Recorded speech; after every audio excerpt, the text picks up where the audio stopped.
ওরাও অপায়া, ওরাও অলক্ষী, ওরা হচ্ছে বাঘ বিধবা, ওরা স্বামী খাইয়েছে। বাচ্চা কাচ্চা শাদি হলে হচ্ছে যদি যেত তা বলতে তোর বাবার বাঘে ধরেছে, এখানে থাকি নে, এখান থেকে উঠে যা।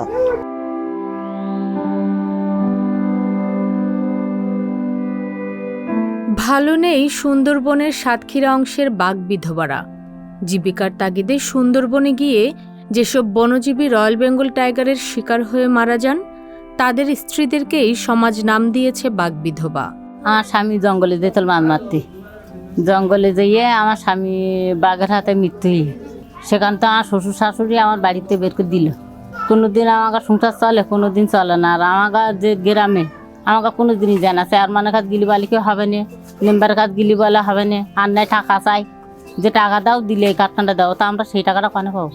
আমার কাছে ফ্যাট চলে না। সমাজে একটা বাড়ি যদি বিয়ে হয় তা আমাকে বলতে চায় না, ওরা বললো না, তা কেন? ওরাও অপায়া, ওরাও অলক্ষী, ওরা হচ্ছে বাঘ বিধবা, ওরা স্বামী খাইয়েছে, এইসব নানা উদ্দিবাদ দিয়ে আমাদের বলে। ছোটোবেলায় বিয়ে হইলো আমার, আটালি ঝড়ে গেলি আমার বিয়ে হইলো, তারই পর আমার দুটো বাচ্চা বাচ্চা হলে আমার স্বামী জঙ্গলে পড়ে হলো। আমার বাচ্চা বাচ্চা তখন একটু একটু আমি হচ্ছে নিবার খুব আমার হচ্ছে সংসার, আমি খেটে খুটে খাই, আমরা কী করে খাবো? আমাদের একটা বিজলি কাঠ দেয় না, এটা শুরু মাথা না, একটা ভাতা খান না, আমরা বিধবা হয়েছি তো আমাদের কেউ কিছু দেয় না।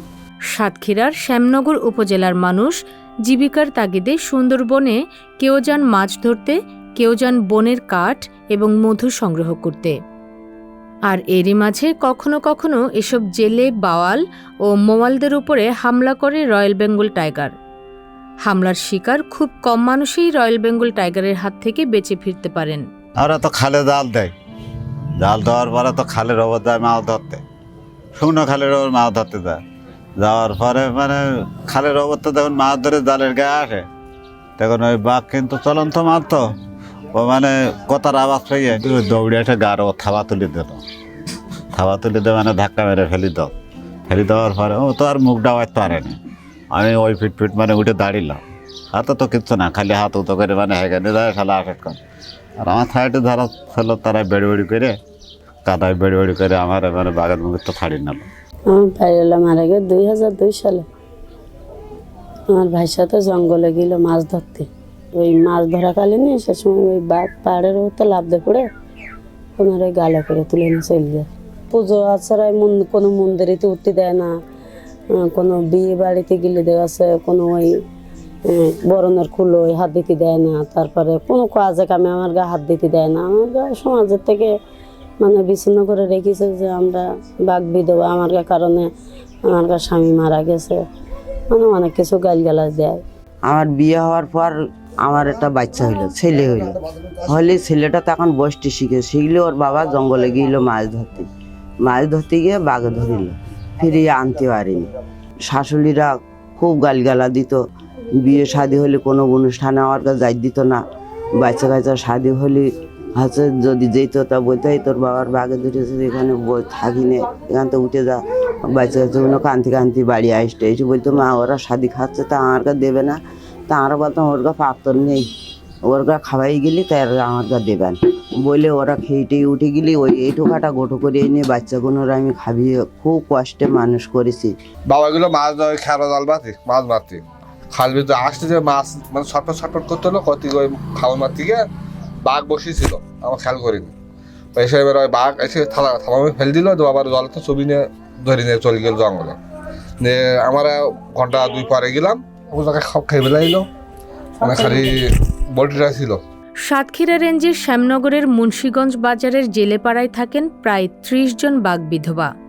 বর্তমানে মানবেতর জীবনযাপন করছেন তারা। খেয়ে না খেয়ে বঞ্চনা নিয়ে কাটছে তাদের এক একটি দিন। সমাজের কাছে তারা অপয়া, অলক্ষী হিসেবেই পরিচিত। সুন্দরবনের নদীতে পোনা মাছ শিকার করেই চলছে তাদের জীবন। যারা সুন্দরবন কেন্দ্রিক বিভিন্নভাবে জীবিকা নির্বাহ করে, মধু সংগ্রহ বা অন্যান্যভাবে জীবিকা নির্বাহ করে থাকে, তো তাদের মধ্যে অনেকেই বিভিন্ন সময়ে বাঘের আক্রমণে কেউ নিহত হয়েছে, কেউ বা শারীরিকভাবে পঙ্গু হয়েছে, এরকম আছে। তো একটা গ্রামে বেশ কয়েকজন বিধবা আছে এই মুহূর্তে, যাদেরকে স্থানীয়ভাবে বাঘ বিধবাই বলা হয়ে থাকে, কারণ তাদের স্বামীরা বাঘের আক্রমণে জীবন দিয়েছে। তো এরকম যারা বিধবা সেখানে আছে তাদেরকে আমরা সরকারের সামাজিক নিরাপত্তা কর্মসূচির আওতায় বিভিন্ন ভাতার তালিকাভুক্ত করেছি, তারা বিভিন্ন সুবিধা পাচ্ছে। এরপরেও আমরা আরও অধিকতর যাচাই করে দেখব তাদেরকে যদি বৃহত্তর কোনো সুবিধার আওতায় নিয়ে আসা যায়। বাঘবিধবাদের অধিকাংশই অল্প বয়সে হারিয়েছেন স্বামী। সন্তানদের নিয়ে অসহায় জীবন থেকে যেমন তারা মুক্তি চান, তেমনি কুসংস্কারের জাল ছিঁড়ে ফিরতে চান স্বাভাবিক জীবনে। রুমি প্রভা, সংবাদ প্রকাশ।